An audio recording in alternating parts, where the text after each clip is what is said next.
Puthukkad കുറുമാലിപ്പുഴയിലെ Attappally regulator പാലത്തിന്റെ approach road 6 മാസത്തിനകം ഗതാഗത യോഗ്യമാക്കണമെന്ന് ഹൈക്കോടതി.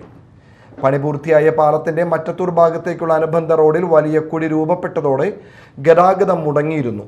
വൻ തുക ചെലവഴിച്ചിട്ടും 4 സർക്കാരുകളുടെ ഭരണകാലം പൂർത്തിയായിട്ടും ആറ്റപ്പള്ളി പാലത്തിൽ ഇതുവരെ വാഹന ഗതാഗതം പോലും സാധ്യമായിട്ടില്ല.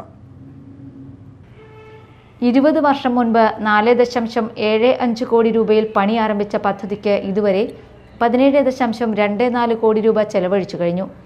ഇതുവരെ പാലം കമ്മീഷൻ ചെയ്യാനോ ഗതാഗത യോഗ്യമാക്കാനോ കഴിഞ്ഞിട്ടില്ല.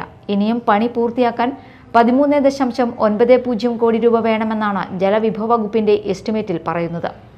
അനുബന്ധ റോഡ് നിർമ്മാണത്തിന് മാത്രമായി വകുപ്പ് തയ്യാറാക്കിയ തുകയ്ക്ക് ആരും കരാർ എടുക്കാൻ തയ്യാറായില്ല. 20% തയ്യാറായ കമ്പനിക്ക് കരാർ നൽകി 6 മാസത്തിനുള്ളിൽ നിർമ്മാണം പൂർത്തിയാക്കി ഗതാഗതം സാധ്യമാക്കണമെന്നാണ് chief justice Soumen Sen, justice V A Shyamkumar എന്നിവരടങ്ങിയ ബെഞ്ച് ഉത്തരവിട്ടിരിക്കുന്നത്. പാലം ഗതാഗതത്തിന് തുറന്നുകൊടുത്തതിന് പിന്നാലെയാണ് മറ്റത്തൂർ ഭാഗത്തേക്കുള്ള റോഡിൽ വലിയ കുഴി രൂപപ്പെട്ടത്. ഇതിലെ വാഹന ഗതാഗതം സാധ്യമാക്കണമെന്നാവശ്യപ്പെട്ട് Attappally regulator committee secretary Joseph ചതലൻ സമർപ്പിച്ച പൊതു താൽപര്യ ഹർജിയിലാണ് ഹൈക്കോടതിയുടെ ഉത്തരവ്. Media time, Kochi.